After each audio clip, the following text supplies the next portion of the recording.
At Christmas dinner, they made my 11-year-old daughter play a game where everyone listed reasons her cousin was better than her. Everyone laughed while she sat there shaking. When I found out, I didn't shout. I got up and said this, which left everyone speechless. 3 days later, they received a letter and started screaming. My name's Brooke Mercer. I'm 36 years old. Before I tell you everything that happened, tell me where you're listening from in the comments. And to help this channel grow, please hit the like button on this video and subscribe to the channel. It was Christmas night and I was in my parents' kitchen rinsing a platter when I heard it. It wasn't the warm, easy laughter of family enjoying the holiday. This was something different. It was high and jagged, sharp around the edges, the kind of sound that signals a joke has found a target. I set the platter in the drainer and dried my hands on a dish towel, the festive reindeer print suddenly feeling cheap and mocking. I walked quietly from the kitchen toward the den where the sound was coming from. The adults were where you'd expect them to be, basking in the warm glow of the tree's twinkle lights, their faces soft and hazy from the second glass of wine. But the kids were at a small, wobbly card table set up in the corner, and the sharp laughter was coming from them. Or rather, it was being directed at one of them. My sister, Brittany, was kneeling beside the table, her face lit with a malicious kind of glee. "Okay, next one," she was saying, grinning like she was the host of some twisted game show. "Kayla's better than Sophie because..." My niece Kayla, Brittany's daughter, was smirking, soaking it all in. One of our younger cousins piped up, parroting the theme, "Kayla's better at sports." Another one added, "She's prettier." The jabs kept coming, each one a little sharper, a little more personal. "She's more popular." Through it all, my daughter Sophie just sat there. She looked so small, her shoulders tucked in as if she was trying to disappear. Her hands were folded neatly in her lap, her eyes darting once toward me before flicking back to the floor. My stomach dropped. The room, which had smelled like cinnamon and pine a minute ago, now seemed thick with the scent of something burnt. It was a smell I recognized from my own childhood. The cloying sweetness of trying to please mixed with the acrid smoke of failure. I walked over to the card table, the plush carpet silencing my steps. I put a hand on Sophie's shoulder. It was trembling. "We're done here," I said, my voice quiet but loud enough to cut through the game. The laughter stopped. Mom looked over, a warning smile plastered on her face. "Brooke, it's just a joke," she said. Dad, as usual, just looked away, his gaze fixed on a shimmering ornament on the tree. My husband, Mark, stood up without a word, his expression unreadable but firm. I gathered Sophie's coat and gloves, and as we turned to leave, I heard Kayla giggle and whisper to her friend, "Sensitive." The walk to the car was silent. The cold air bit at my cheeks, a welcome shock after the suffocating warmth of the house. My hand shook once as I fumbled for the car keys in my purse, but then it went steady. Inside the car, the silence was heavy, broken only by the hum of the engine and the squeak of the wipers against the windshield. Sophie didn't say a word, she just stared out the window, tracing patterns in the frost with her finger. Then, in a voice so small I almost missed it, she whispered, "Maybe they're right." "It was just a joke." "No," I said, the word coming out sharper than I intended. I felt something inside my chest, a line that had always been drawn in pencil, suddenly being traced over in permanent ink. It was a boundary I hadn't known I was capable of drawing until that moment. Mark reached over and squeezed my knee. He didn't try to fill the silence with platitudes or excuses. He just waited, letting me find my own way through the anger that was rising in me. I thought about all the years I'd spent smoothing over my family's messes, of being called the strong one. I realized then that it was just their code for the mule, the one who could be counted on to carry the heaviest load without complaint. I thought of every favor I had done for Brittany, each one a temporary solution that somehow turned into a permanent job with no end date. The house was the biggest favor of all. Turning to the back seat, I met Sophie's eyes in the rearview mirror. "I'm going to fix this," I told her, my voice low and steady now. "The right way. We won't ever play their games again." 5 years ago, my sister Brittany and her husband Ryan, a man who always seemed vaguely disappointed with his life, were in a financial hole. Their credit was a wreck and they couldn't get a loan for a new place after their landlord sold their rental out from under them. I was the one they called. I was the responsible one, the one with a good job as a software engineer and a solid savings account. So, I did what I always did, I fixed it. I found a nice 3-bedroom ranch in their town, a place where my niece Kayla could stay in her school district. I put down $82,000 of my own money for the down payment. Then I took on the mortgage. For 60 straight months, I paid $2,180 without fail. On top of that, I covered the property taxes and the homeowner's insurance, which came out to about $6,400 a year. All Brittany and Ryan had to pay were the utilities. In 5 years, I don't think they said thank you more than a handful of times. Instead, when I'd ask if they could handle a minor repair or just keep the lawn mowed, they'd tell people I had it easy, that I'd just sit at a computer all day. I did it to keep Kayla stable, but if I'm being honest, I also did it to prove my family wrong. They'd always whispered that I was selfish for pursuing a career instead of staying home like Brittany. I wanted to show them that I could be successful and generous. But every holiday, every family dinner, the narrative never changed. Mom would praise Brittany for the sacrifice she made as a mother, then turn to me and say how lucky I was to have a good job that let me help out. I always stayed quiet, telling myself I was keeping the peace. But peace had become a one-way street, a bill I kept paying with my money and my silence, and I never got so much as a thank you in return. Tonight, hearing them use my daughter for target practice, I finally understood. The payment they owed wasn't about money, it was about respect, and they had never made a single deposit. As we drove home, images and feelings began to click into place, forming a new kind of map in my mind. I saw that flimsy card table where Sophie had been made small, and I contrasted it with the sturdy workbench I wanted to build for her in our garage, a place where she could create things that were solid and true, things that worked. That was the future she deserved, not one spent trying to balance on wobbly legs while people took shots at her. The decision to leave my parents' house tonight wasn't a dramatic, door-slamming exit. It was a quiet click of a lock turning, the kind of finality I understood. It was my kind of ending. In my garage, I have a toolbox, and inside there's a roll of blue painter's tape. I use it to mark lines for cuts, to label drawers, to hold things in place temporarily before I make a permanent fix. Tonight, I felt like I was peeling off a long strip of that tape inside my own head, marking a line that would not be crossed again. Soon, there would be other tangible symbols of this shift. I pictured the green certified mail slip from the post office, a small, unassuming piece of paper that would serve as undeniable proof that a boundary had been delivered. I thought of the sticky note checklists I keep on my fridge, small, neat squares of control that add up to a life that runs on my terms. I wanted more of Sophie's world to be filled with the things that made her come alive. I imagined the smell of hot glue and solder from her building kits, the positive, productive scent of a mind at work. I saw the gentle hum of a 3D printer in a classroom, a sound that represented progress, a future we were actively moving toward. And I decided that the story of my money, the story of what I had given, would no longer be a whispered secret or a source of shame. It would be written down in a plain envelope, just numbers on a page, told without apology. Back home, the plan formed quickly with a clarity that felt like a cold, clean breath of air. I would send Brittany a formal, legal 30-day notice to vacate the property. Then I would sell the house. It was that simple. The goal wasn't to punish her, not really. The goal was to protect Sophie. It was to cut off the access they had to my life, my money, and my daughter's spirit. I would take the proceeds from that house and pour them directly into Sophie's future, creating opportunities they could never touch or tarnish.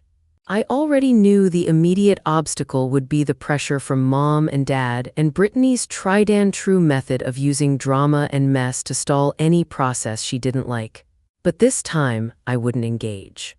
I sat down at my laptop and drafted a short, calm letter. It stated the facts, the property address, the date, and the deadline, 30 days. No insults, no long explanations, no bait for an argument. I would send it by certified mail first thing in the morning. I wanted that green slip, the legal proof that it had been received. There would be no room for her to play the "I never got it" game. I pulled out my phone and texted Mark, who was in the other room getting Sophie a glass of water.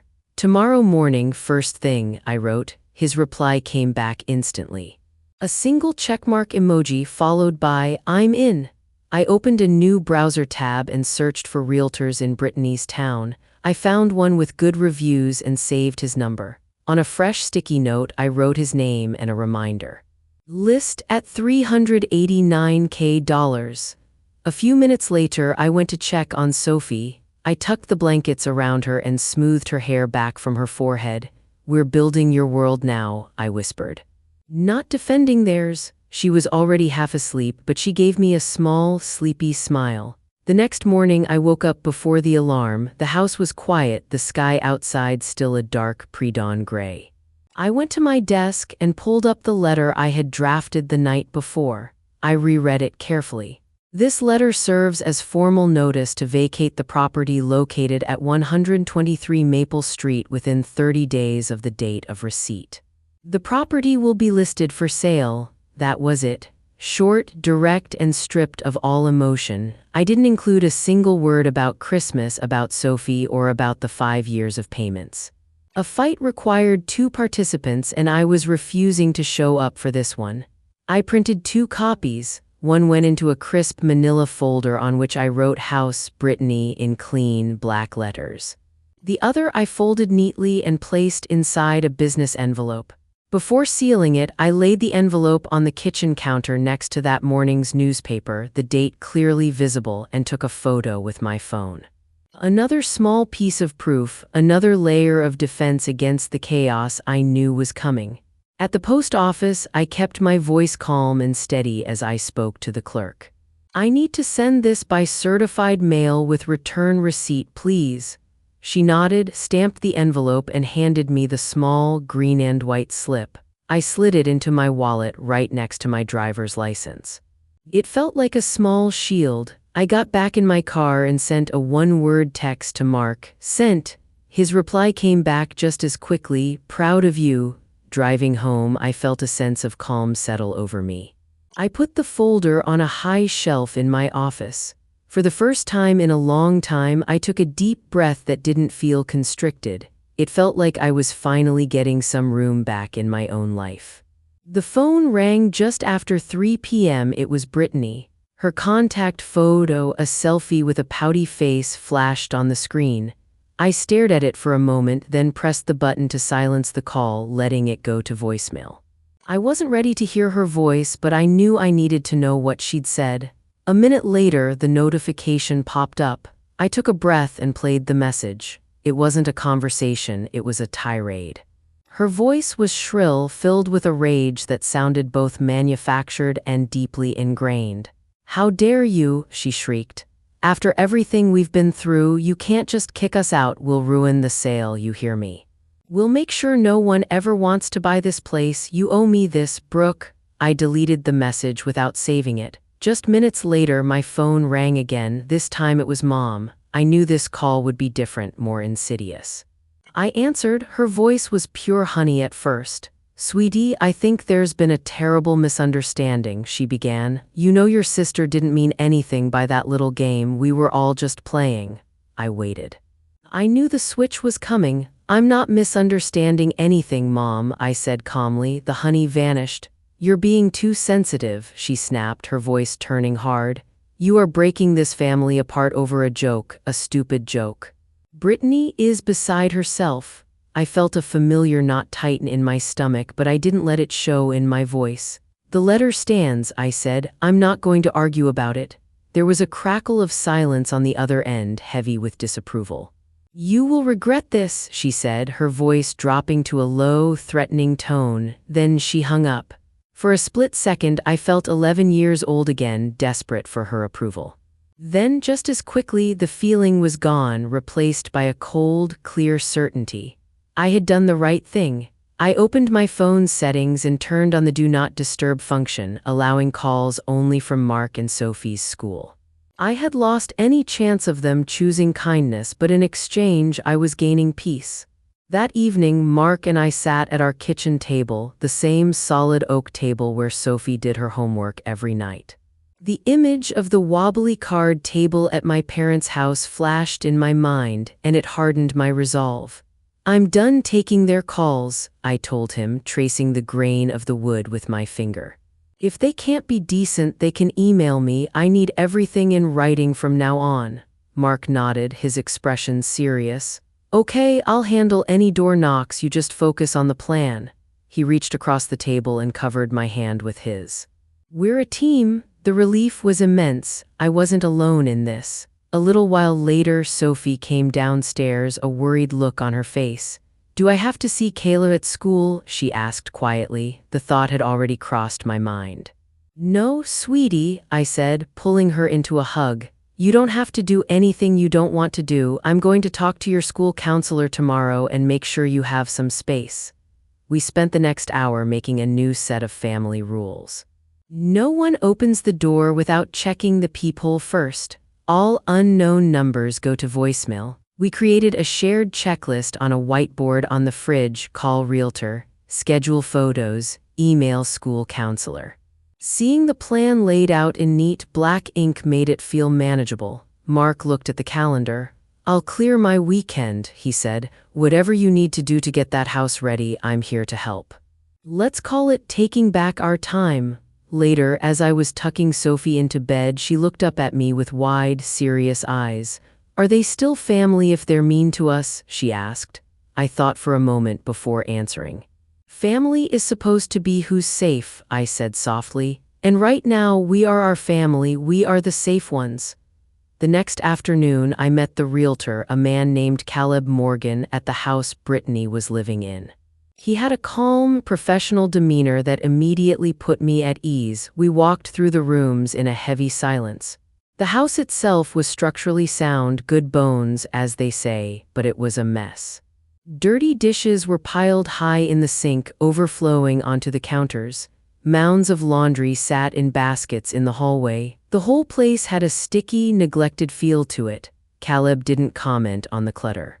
He just took notes on his clipboard, measuring rooms and checking windows. "The market is strong right now," he said as we stood in the living room. "With a basic cleanup and some good photos, we can list at $389,000. You'll get activity right away." I explained the 30-day timeline, that the current occupants would be vacating at the end of the month. He nodded. "Okay, that's tight but doable. We'll need clear access for showings and a lockbox on the door." He printed out a simple plan right there from a small portable printer in his briefcase. Photos in 1 week, an open house the first weekend after the house is empty, and weekday showings with 24 hours notice until then. I gave him a spare key and the go-ahead to schedule showings. I sent Brittany a text with the general showing window times, keeping it polite and professional. Before I left, I looked Caleb in the eye. "If the house isn't presentable for the photographer," I said, "I will hire a professional cleaning crew. I won't ask my sister for the money, I'll just get it done. The sale is the priority." He gave me a small, understanding smile. "Understood, we'll make it work." I walked away feeling like I had finally engaged a tactic that Brittany couldn't fight: polite, unyielding structure. The first test of that structure came quickly. Caleb, the realtor, sent over a shared calendar with the first week of showing appointments. I forwarded it to Brittany with a simple message: "Heads up on the showing times for this week." Her reply was a single, passive-aggressive text. "We'll try," followed by a laughing emoji that she also posted in the family chat thread, which I hadn't yet left. On the day of the first showing, Caleb called me afterward. "Brooke, we have a problem." The house smelled like old takeout food and there were dishes overflowing in the sink. The buyers were in and out in 5 minutes. My stomach tightened, but I kept my voice even. "Okay. What's our next step?" I offered to hire a cleaner to come the following Tuesday morning. I knew Brittany had a regular appointment then and would be out of the house. I sent her a text letting her know. Her response was immediate. "No one is coming in here without me." I booked the cleaner anyway. It was my house, after all. The cleaning service called me 2 hours later. The woman sounded apologetic. "I'm sorry, ma'am, but the resident wouldn't let us in." She stood in the doorway and said we had the wrong day. Progress on paper, I was learning, meant nothing when the other side was committed to chaos. I pulled out a sticky note and wrote a new item for my checklist. Photos only after a deep clean that I personally supervise.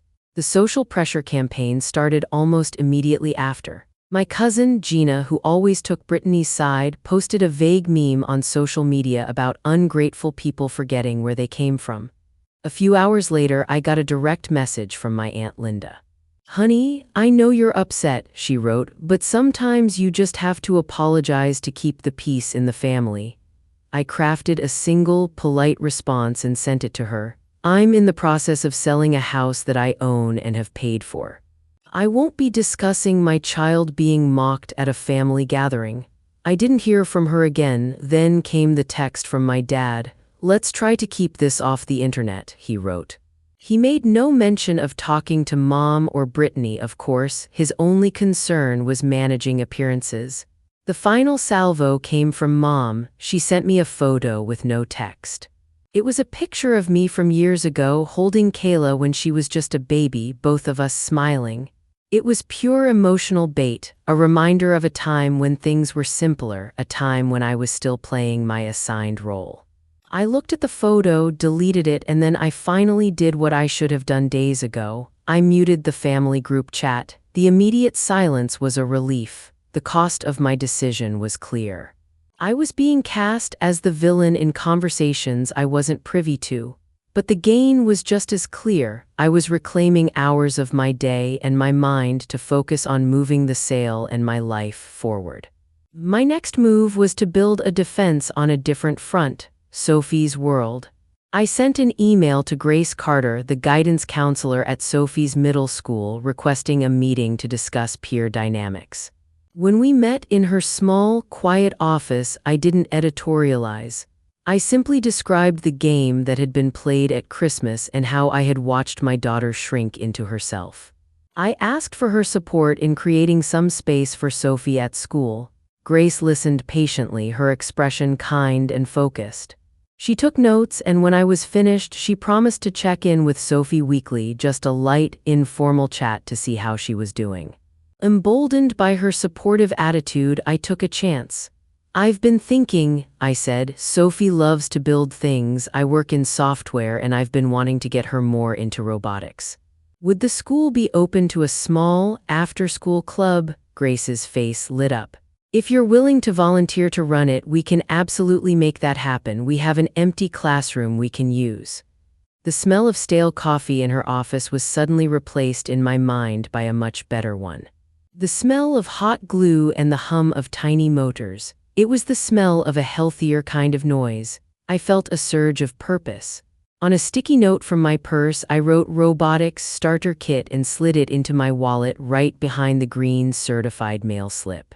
Before I left, Grace suggested she could make a few seating changes in the cafeteria to give Sophie some distance from Kayla and her friends. That afternoon, Sophie came home from school with the first genuine, unforced smile I'd seen on her face since Christmas. "Mrs. Carter came to my English class," she said. "She's nice. I think she's on my side."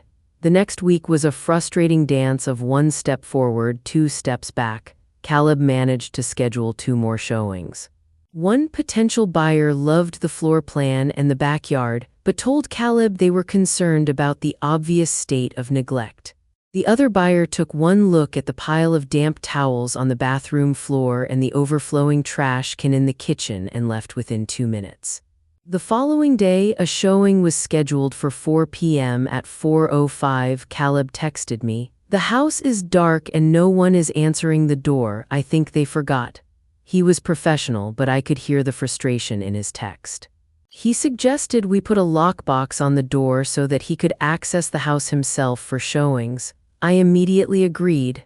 That evening, I drove over to the house. I had a new roll of blue painter's tape in my bag. My plan was to walk through and put small pieces of tape on all the little things that needed to be fixed or cleaned. a clear, visual to-do list for Brittany. I let myself in and started in the kitchen, marking a sticky cabinet handle. The next day, Caleb called. "All the tape is gone," he said. An hour later, I got a text from Brittany. "Don't come into my house and start bossing me around." It wasn't her house, but I didn't bother replying.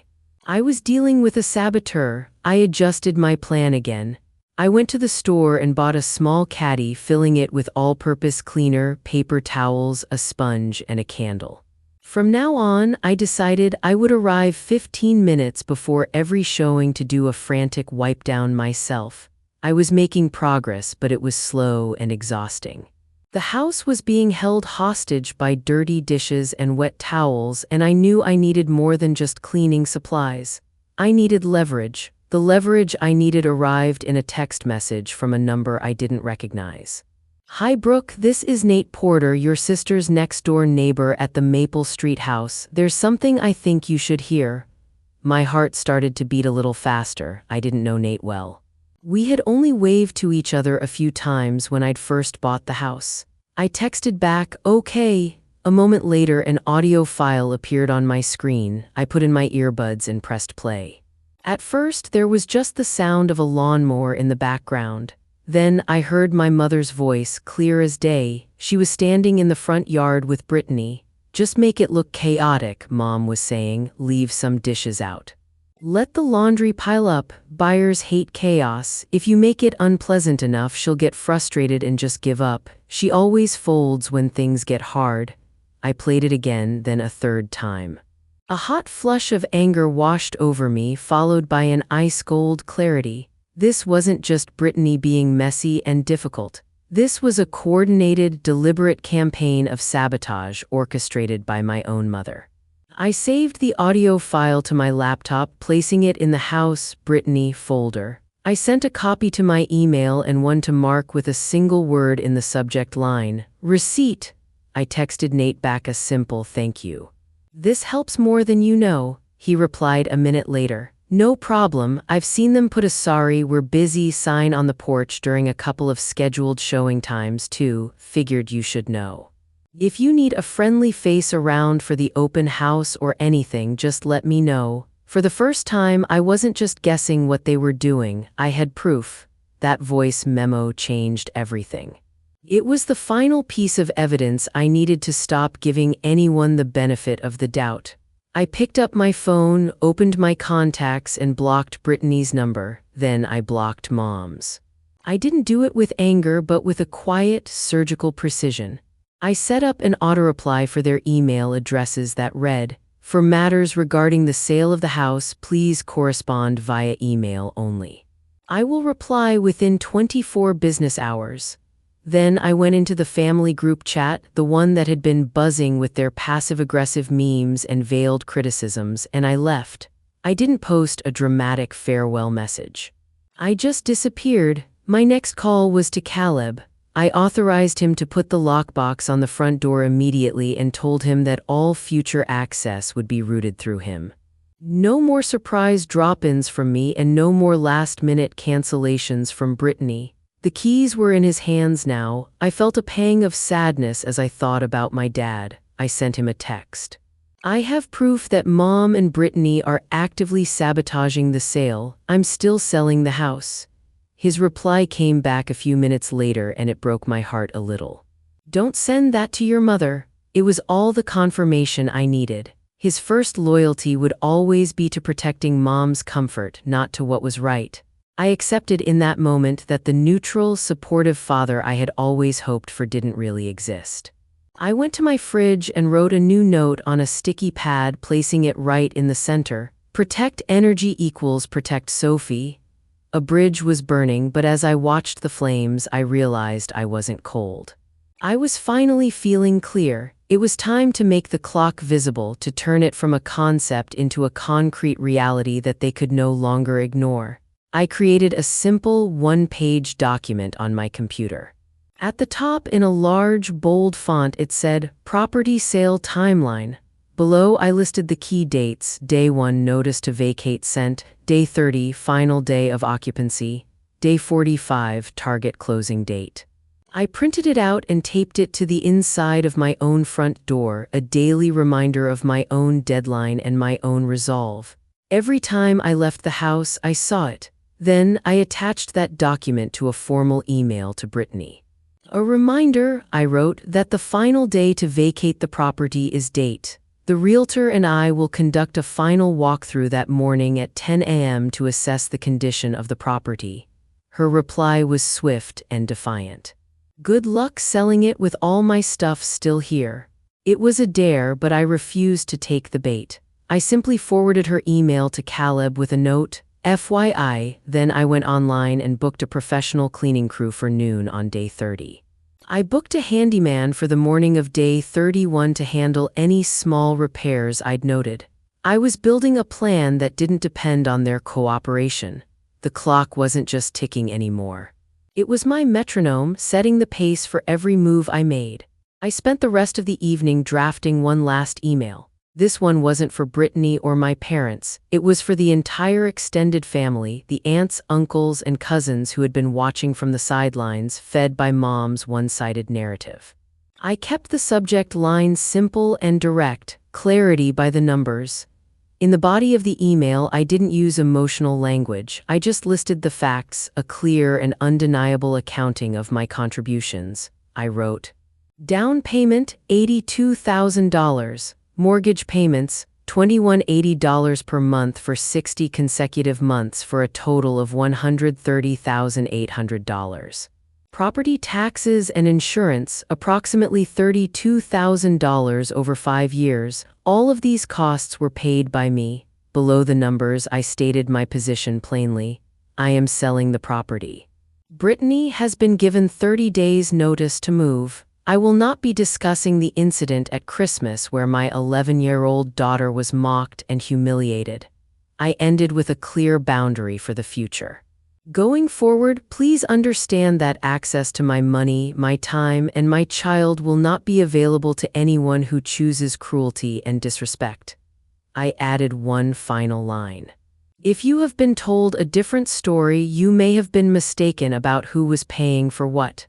I put Mark's email address in the BCC field for my own records along with my personal email, then I hit send. I closed my laptop, leaned back in my chair, and felt my shoulders, which had been tight with tension for weeks, drop by a full inch. I had taken back the story. With the facts laid bare for the family to see, I felt a fundamental shift inside me. The goal was no longer just to sell the house, it was to completely redefine my future. I sat down with a pen and paper and sketched out the simple math. After the realtor's fees and closing costs, the sale should net me a significant sum. I wrote $150,000 for Sophie's education fund on a yellow sticky note and put it on the cabinet above our stove where I would see it every day. Underneath it, I added another note. Pay off $11,900 credit card. It was the lingering balance from those years of helping out, the small emergencies and unexpected bills of theirs that had ended up on my card. A final note went up beside it, keep a cushion so we never have to crawl back to them for anything. The plan solidified from a vague idea into a concrete promise to myself and to my daughter. I said the goal out loud to the empty kitchen, letting the words hang in the air. My money goes to my kid and our life, not to people who mock her. I finally accepted the truth that I might not be welcome at their holiday table ever again, and for the first time I was truly okay with that. I was choosing Sophie's workbench over their wobbly card table, and I wasn't looking back. The next day, I put my new commitment into action. I met with Grace Carter, the school counselor, again. I came prepared with a simple one-page outline for a girls' robotics club, one meeting a week on Thursdays after school in a spare classroom. I had already ordered a starter kit online with my own money. Grace was thrilled. She secured the room for us and helped me put up a sign-up sheet in the main hallway with a 10-student limit. The very first 2 names on the list were Sophie Mercer and Mia Chen, a girl from Sophie's science class with a quick, kind smile. At our first meeting, I showed the small group of girls how to connect a simple motor to a battery pack. When the tiny propeller whirred to life, they all cheered. Sophie's laugh, clear and unburdened, sounded like a new beginning. The classroom started to fill with the smell of hot glue and melting plastic, the positive, productive hum of a place where she belonged. As I watched Sophie carefully solder a clean joint on a circuit board, her face a mask of concentration, I took a picture with my phone. I saved it in the same digital folder where I kept the green mail slip and the voice memo from Nate, two very different kinds of proof. As the girls were packing up, Kayla walked past the open classroom door, glanced in, and rolled her eyes. Grace, who had stopped by to check in, gently redirected her down the hall. The club continued, uninterrupted. We were building on our own terms now. We had stopped asking for permission to be included. I started cutting ties in small, practical ways that felt oddly ceremonial. I deleted Brittany's number and Mom's from my phone, hitting the little trash icon while my finger trembled a fraction and then steadied. It wasn't dramatic, no thrown plates, no raised voice, just a quiet severing, a clean line. I set up an automatic email reply for any messages from family that reads, "For matters regarding the property, please email me. I will respond within 24 business hours." It folded them into a lane I could manage instead of letting them barge through my life whenever they felt entitled. I left the family group chat without a goodbye. I didn't want the performance of a fight, I wanted the work of a sale. I told Caleb to route all access through him and to use the lockbox code only, and I asked him to deny anyone who claimed to be just stopping by. I sent Nate a short note asking him to be a presence in his yard on busy days, and he replied with a thumbs-up emoji and promises to keep an eye out. I bought packing boxes and labeled 2 of them Sophie Keep and set them on the floor of her room. I packed a couple of sentimental items and left them on her dresser for now, things that mattered to her and no one else. I told Mark simply, if they show up at our door, you tell them we handle communication by email.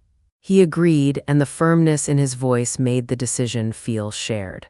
I kept Mom and Brittany's emails in a folder called House, Records, and Nothing Else. I didn't delete their faces from my memory, but I removed them from my daily motions. That made the line permanent. It wasn't cruel. It was necessary. I set the goal in plain language and said it out loud every morning like a small prayer. End access, sell the house, fund Sophie's future. No qualifiers, no hope that they'd change, I told Caleb, list aggressively. We don't wait for cooperation. He nodded and printed a short checklist for staging and photography. I booked a stager who suggested the usual: fresh towels, neutral scents, fewer personal items, simple things that make spaces feel like a new start. I ordered the cleaner again for photo day and told her, you'll be paid whether they cooperate or not. We meet at 11. I meant it. I told Grace I could buy more kits if the robotics club grew and asked her to hold space for kids who needed it.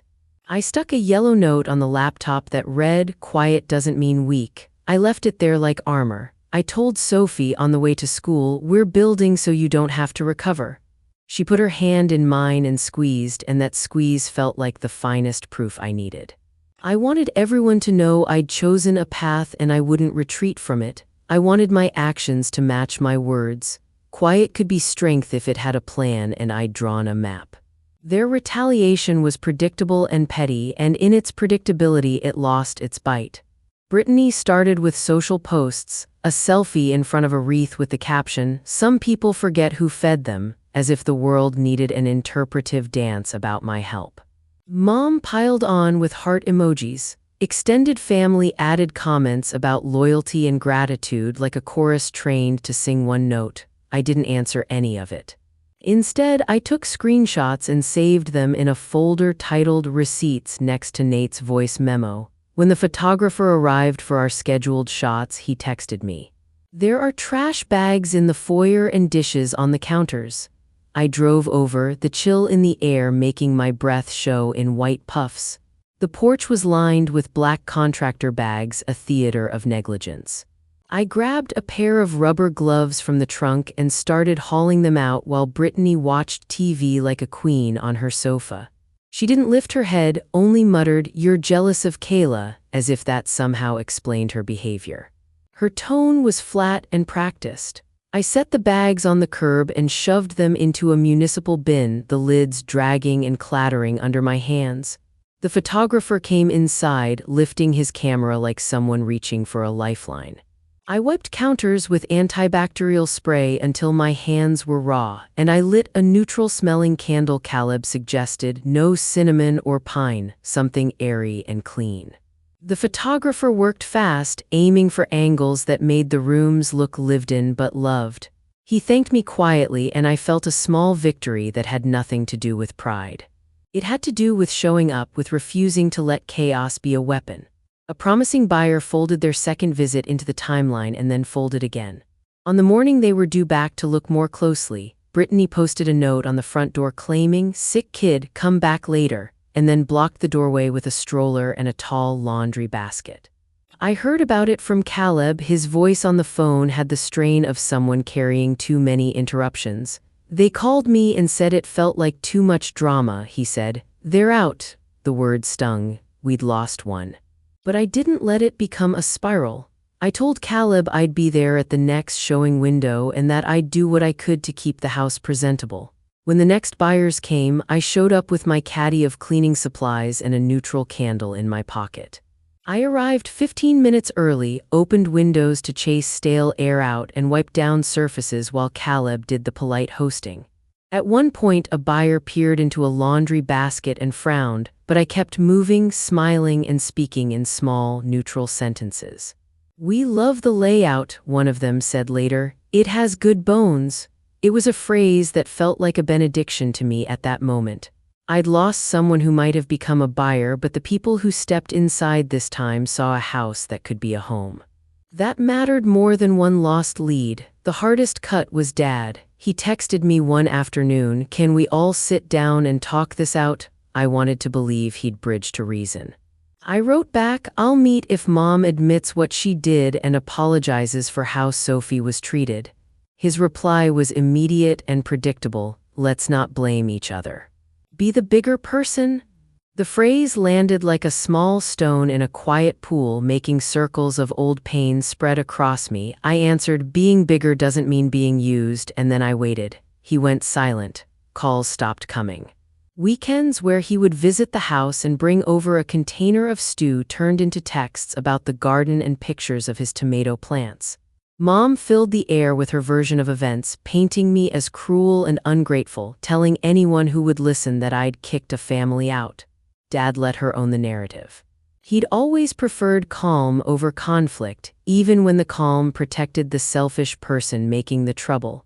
The truth was, his neutrality had never been neutrality, it had been choice, their side chosen by default because conflict was uncomfortable for him. It stung in a way that made me want to call and beg him to remember who I was. Instead, I let the sting sit with me and turned it into a piece of information. Dad wouldn't step between us. That knowledge was freeing and terrible all at once. It closed the door on the fantasy that someone from my family would stop the chaos. It forced me to be fully responsible for my own peace. I sat with that loss over the next few days and felt something shift from raw pain toward a steady kind of grief. Then, I felt clarity. I didn't need Dad to validate the choice I'd made. My work was for Sophie, and the math and the plan were marching forward without his blessing. Mark's steady presence, the clean line of my timeline on the door, and Sophie's quiet, growing joy in the robotics club were the family I chose. It wasn't small, it was enough. The fallout at school was smaller and steadier than I'd expected, which felt almost cruel in its quiet. A couple of days after the last family argument, Kayla leaned over a lunch table and said loud enough for nearby kids to hear, "Aunt Brooke's just crazy." Sophie's face tightened, but she didn't explode. She took a breath and went to Grace after class. When she told me that evening, she sounded almost matter-of-fact, like she was reporting the weather. "She said it in the cafeteria," she said. "Mrs. Carter moved me to a different table." She wrote it down. I felt something unclench and then clench again, relief that Sophie had spoken up and the hollow of how many times she'd swallowed things before. I emailed Grace right away, thanking her for stepping in and asking politely that she document the comment in Sophie's file. I asked for the notes to be brief but clear what was said when and any follow-up steps. Grace replied within the hour with a short, steady message. She'd spoken with Kayla's teacher and would note it formally. She also confirmed that she'd adjust Sophie's lunch seating for a few weeks and would check in after class when she could. Her response felt like a small fortress. That same week, the robotics sign-up sheet I'd put up at school filled faster than I'd thought possible. I'd been careful not to oversell it, 10 kids, basic kits, no pressure. But as the list grew, I saw Sophie's name with Mia's next to it, and a dozen times I watched her stand a little taller as she explained circuits to another kid or showed someone how to strip wire safely. Mia was becoming a friend who laughed with Sophie, the kind of easy laughter that doesn't leave teeth marks. At lunch the day Kayla made her comment, Mia came home with Sophie and invited her to sit with her group the next day. That invitation mattered. I decided to buy 2 extra starter kits and label them loners. I slipped my credit card into my wallet and felt a small, satisfying click, another tool, another way for Sophie to belong when she needed it most. The loners meant no kid would be shut out because a parent couldn't buy a kit that week. I told Sophie at bedtime, "I'm proud of you for saying something instead of hiding." She smiled and slipped her hand into mine. Our constraint tightened rules about visits, who could come over, where Kayla could sit in the cafeteria, but our world widened at school, where Mrs. Carter and a handful of kind kids were building a place where Sophie could be herself. When Mark played me the old voicemail from Mom, I felt my stomach drop down into a cold place I hadn't been to since childhood. The message was laconic, almost casual. "Don't make it easy on Brooke. She'll cave if it's hard." On its own, the line might have sounded like an offhand remark. In the context of Nate's voice memo and everything else, it read like a script. I remembered being 12, clutching a new jacket I'd loved and being told to hand it over to Brittany because she had a date. I remembered the quiet rewards when I provided and the quick punishments when I paused. Hearing the voicemail and Nate's recording back-to-back felt like a key turning in a lock. This wasn't a family that occasionally stumbled. It was a family with a pattern. If I gave, I got praise. If I hesitated, I was criticized. It had been playing out my whole life. I saved the voicemail into the House Brittany folder and labeled it simply "Pattern, not accident." The label felt like the least I deserved and more useful than 1,000 arguments. I told Mark, "This is the problem, not the house. They don't want my help, they want my supply." He nodded slowly and said what I needed to hear. Then we stopped being their fix. That decision hardened the next day when I asked Dad to be at the Day 30 walkthrough as a calm presence. I wanted someone they respected on the sidelines in case things blew up. I thought Dad would quietly do the right thing. He answered with, "Your mother asked me not to come." The words were small and practical, but the meaning was huge. No buffer, no softening, no parent stepping between my line and Mom's need to control. It was like watching a small door close. For a second, I felt the old loneliness, the one from when I was a kid in a crowded house and still felt invisible. Then I squared my shoulders. I called Caleb and asked him to bring a colleague for the walkthrough. I texted Nate and asked if he'd be outside at his usual spot. He said he'd be there with a thermos and an extra pair of eyes. I arranged for Sophie to be at Mia's house that afternoon and packed an overnight bag in case things veered off the map. I texted Grace with a short, zipped message, "We may have a stressful afternoon. Sophie might need a check-in tomorrow." She replied with a single, comforting line, "I'll be there." I put a copy of the notice, the green certified mail slip, and the timeline into a clear plastic sleeve and slid it into my bag. The last illusion that Mom or Dad would quietly step in and fix this was gone. It was only me, my plan, and the witnesses I'd chosen. That was enough. It had to be. The clock moved faster after that. Brittany texted the night before Day 30 with a flat, defiant line, "We're not moving on Day 30, try to make us." It was a taunt dressed as a threat. I didn't give it the power of a response. Instead, I forwarded it to Caleb with 3 words, "See you at 10. Then I booked the cleaner for noon on Day 30 no matter who was in the house. I arranged for a handyman to come the morning after to fix whatever small things the contract required, and I told Caleb to schedule the open house for the following weekend regardless of the noise. The plan shifted from conditional to absolute. We'd sell whether or not they cooperated. I wrote a short walkthrough script on a 3x5 card and memorized it. Greet politely, state purpose, note condition, reset locks, leave. I rehearsed it in my car and in the kitchen, testing the cadence like a wave you do in a robot demo, precise and steady. I charged my phone, cleared storage so video would record without hiccups, and tossed a small portable charger into my bag. I slipped a roll of blue painter's tape into my pocket so I could mark any repairs on the spot without arguing about them. I set an alarm on my phone and labeled it walkthrough, steady voice, steady hands. The risk felt huge. The reward felt proportional. I kept thinking of Sophie soldering quietly under a yellow lamp, and it turned fear into purpose. If the house was the last thing standing between my daughter and a different future, I would take it down with tools and timelines, not screaming. I prepared the ground with the same exactness.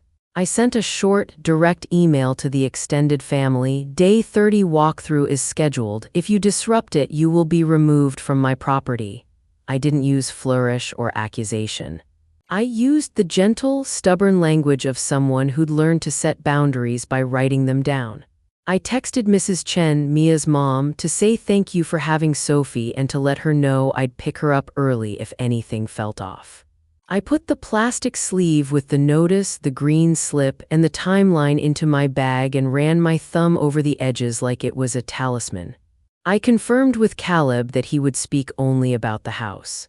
I told him I would handle family comments. He promised in his calm realtor voice that he would keep his head and his notes.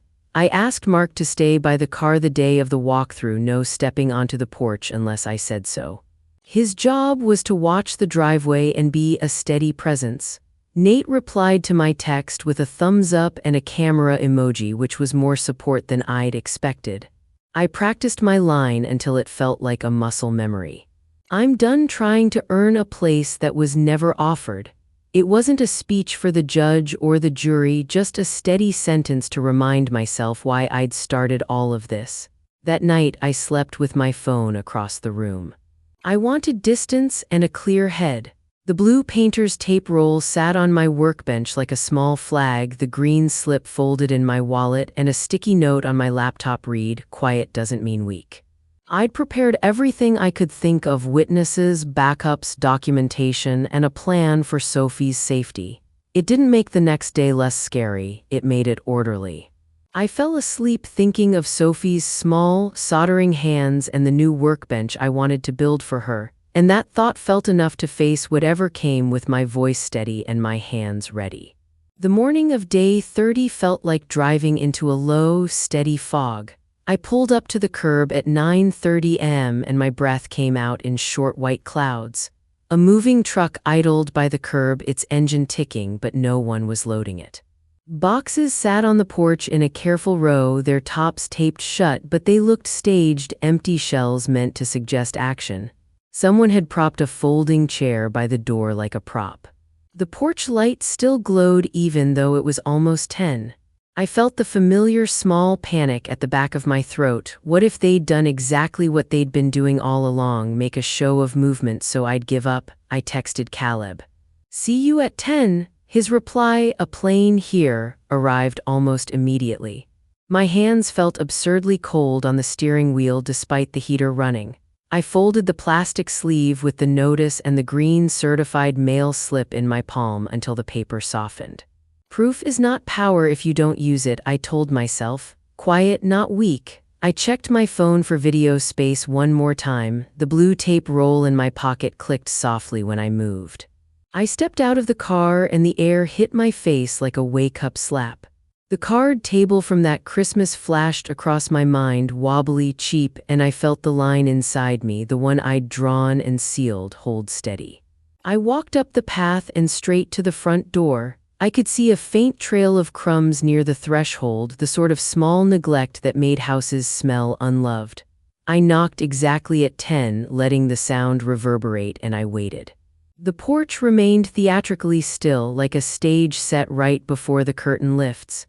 It felt as if all the small sabotages were holding their breath with me. Then Caleb's key clicked in the lock and the door swung open. We stepped inside.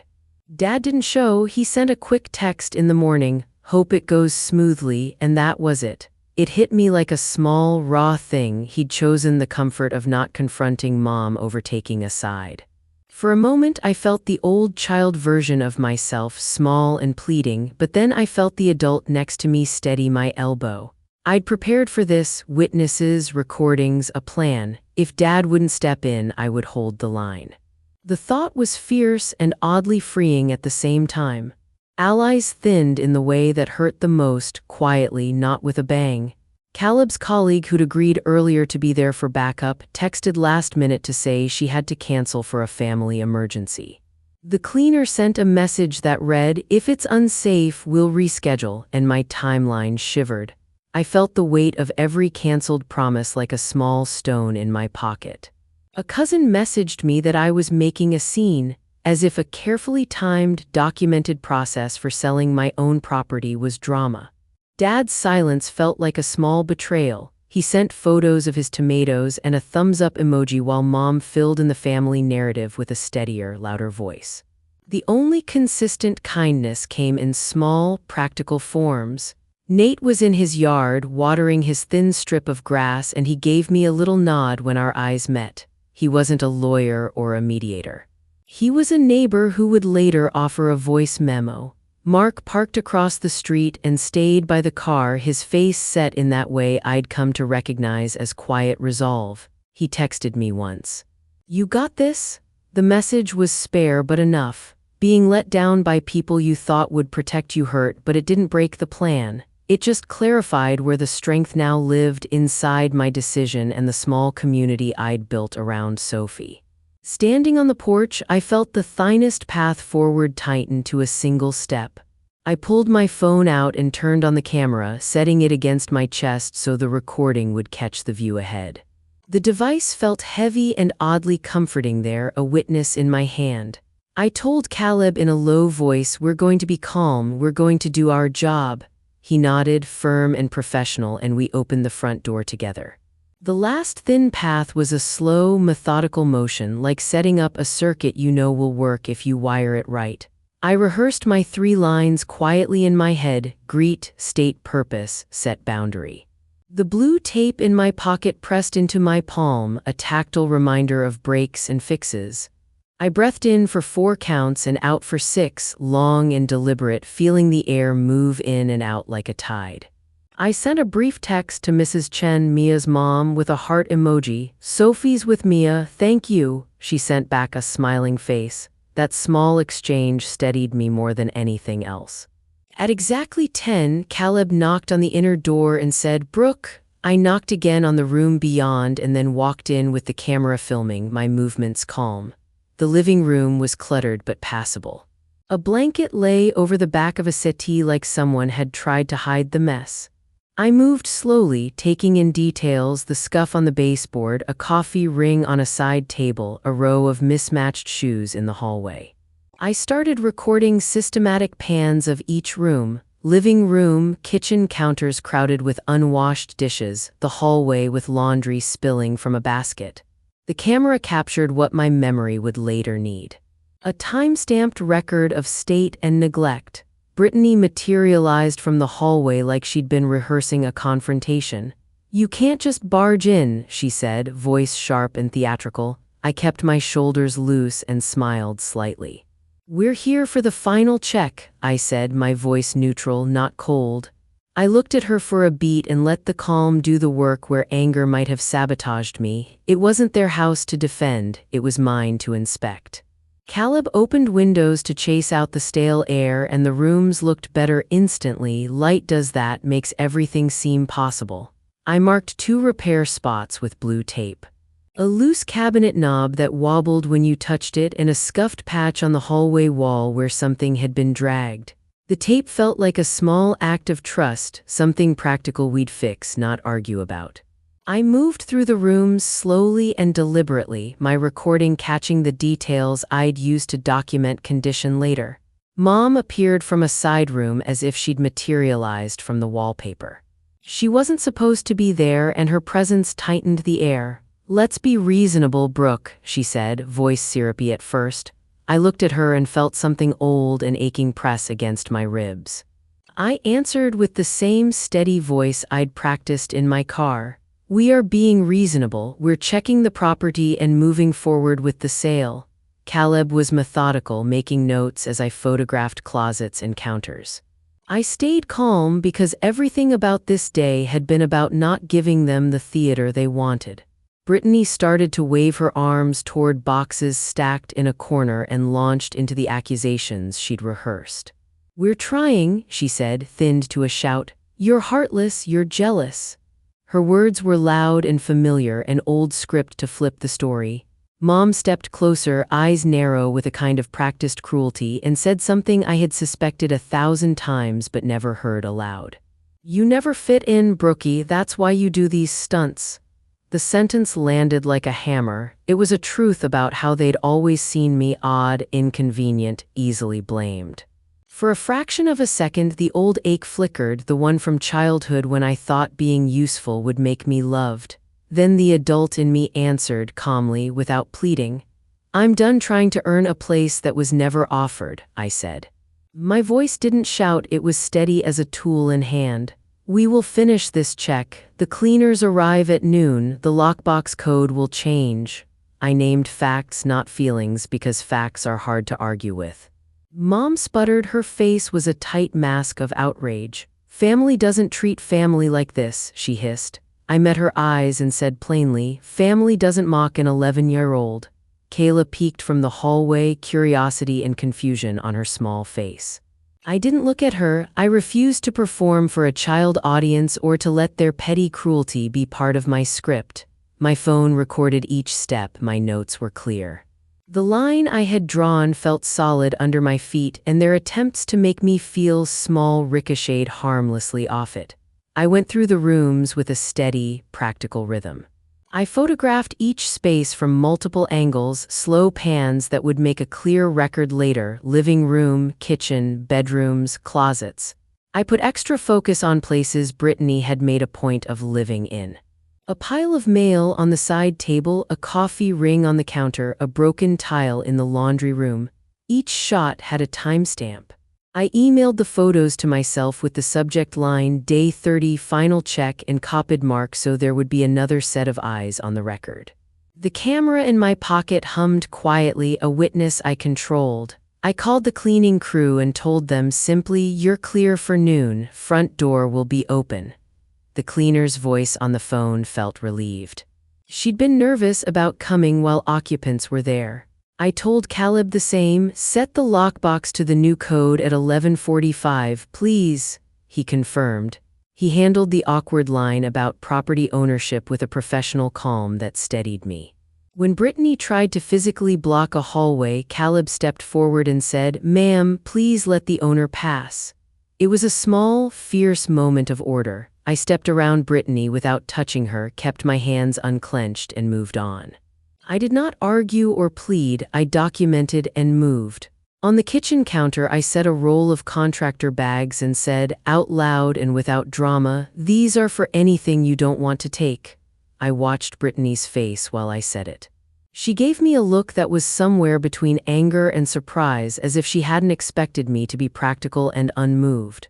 I taped 2 repair spots with blue painter's tape, one on a cabinet that needed tightening, one on a scuff that needed paint, and left the tape there like a promise. Fixable things, not fights. When we left the house at 11:40, Caleb closed the door behind us and reset the lockbox. The lock snapped and clicked, a soft, precise sound that felt like the end of an argument that never needed to be loud. I breathed in, long and slow. The recording on my phone captured the rooms, the words, the light. It would be hard to argue with what the files showed. On the porch, the air felt thin. Mom's voice had shifted into its sharp register by the time we stepped outside. "We'll tell everyone what you did," she hissed, the words meant to sting. I looked at her and said with no flair, "Tell them to bring receipts." Brittany, who had been pacing, shouted, "We're not leaving." The moving truck that had been idling all morning finally inched forward like a reluctant animal. A few boxes were actually loaded this time. Nate stood in his yard watering as if the ritual of tending his lawn could settle the scene. His small presence mattered more than you'd think. Caleb put a hand on my shoulder, practical and reassuring. "I have what I need to proceed," he said. "We'll schedule the open house for the weekend." He already had the photos queued and the listing ready. I texted the cleaner and wrote, "You may encounter occupants. Proceed only if safe, otherwise reschedule for 7 a.m. tomorrow." The cleaner replied with a thumbs up and a short, "Understood." I watched Caleb change the lockbox code on his phone, another quiet click. The sound had become a motif for me, small, definitive, final. Mark met my eyes from across the street and nodded once. I felt a breath I hadn't known I was holding finally leave my chest. We drove away in a hush that felt like relief braided with grief. On the ride home, the silence settled around Sophie like a blanket, lighter than the other kind of silence that comes when you're waiting for a cut to reopen. I thought about how this day had been mostly about small acts of order: photos, tape, calls, a lockbox code. No scenes, no shouting matches designed to make the rest of the family rally behind an old narrative. My revenge wasn't loud, it was tidy, recorded, and irreversible. 2 weeks later, the sale closed at $402,000. Caleb sent a short text, "Congrats." That one line felt antiseptic and perfect. I went to the bank and moved $150,000 into an account I labeled Build It Fund for Sophie. I felt a weight lift as the transfer went through, tangible proof that the work had ended in something real and useful. I paid off the $11,900 credit card balance that had gnawed at me for years, the one that had accumulated from small emergencies and helping their life stay afloat. I cut the card and put the pieces in the drawer with the blue painter's tape. It felt symbolic and true. I kept the remainder as a cushion, a safety net we'd never had. It wasn't for revenge.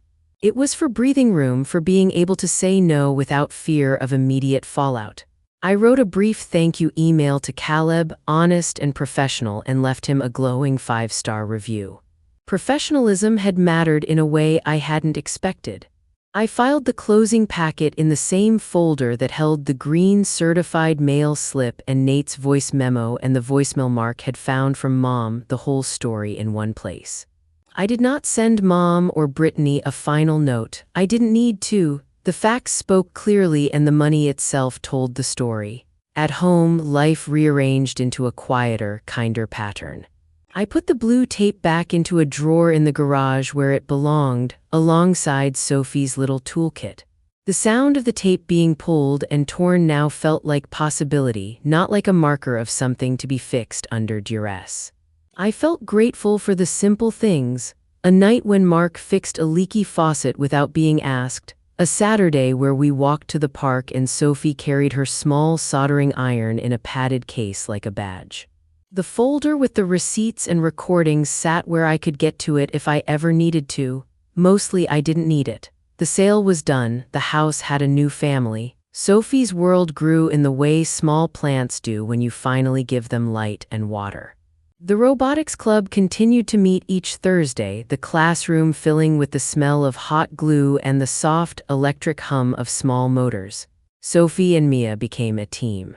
They built a simple sorting arm for a local middle school meet, an arm that pushed blocks into bins by color. It was clever in a way that made judges smile: simple design, efficient movement, and obvious teamwork. When the scores were posted, Sophie and Mia had earned second place. Sophie walked up to the small podium and got her ribbon. The smile on her face was wide and real. I took a picture and felt it go straight into the folder of new proofs, this time proof of joy, not of being hurt. Lunches changed too. Sophie started sitting with Mia and her friends. They passed around granola bars and traded small jokes about code and batteries. The cafeteria chatter, once a source of tension, became a place where Sophie learned to explain her designs and where other kids asked how to solder without burning themselves. Grace checked in now and then, less often because Sophie didn't need as much safety net as she had at first. She was busy with practice runs and a bigger list of ideas. I bought a couple of extra starter kits and labeled them loners so no kid would be left out if a family couldn't afford a kit that week. It felt like small justice access rather than punishment. The laugh in our house got different. It was warmer, looser, not the tight, watch-your-mouth kind that had long lived in the corners of family dinners. Sophie said one night after practice, "I like who I am when I'm building." I cried a little, quiet tears at the sink while Mark dried a bowl. We hung her ribbon on the corkboard above her desk, right over the workbench we'd built in the garage. That workbench was solid and steady, just like the life we were building around her. The card table belonged to someone else now, a relic of a different time. The family we kept and the family we didn't formed themselves like two separate houses on the same block. Brittany and Ryan moved into a 2-bedroom rental across town. Mom and Dad started to send them grocery gift cards and occasionally helped with a car payment when credit ran thin. Mom no longer asked me to come over for fixed days where she could hand me a to-do list and an expectant smile. She posted a holiday text to a family thread and I didn't reply. Dad, quieter and more pliable than his usual self, sent me photos of his garden, tomato plants with neat stakes, a pigeon on a fence, and we kept a small connection that had boundaries. A few cousins and old friends messaged privately, "I see you and proud of you." I answered, "Thank you," and left it at that. The small, genuine messages felt like matches sparked in a dark house. Sometimes I pass the old house on Maple Street. It is a building, nothing more. My chest doesn't tighten. It is easy to drive by because the work we did was about more than a roof or a mortgage. It was about who gets to decide how their money is used and who gets to say yes or no when someone's dignity is at stake. At Sophie's table there is space, tools, and laughter that doesn't bite. I tell her often, kindness is not weakness, it just needs boundaries. She nods and goes back to soldering. That is enough for both of us. If you've had to draw a hard line with family, share your story in the comments. I'm listening. Please like the video, subscribe to the channel, and stick around for more stories like this one. Your support helps these voices be heard.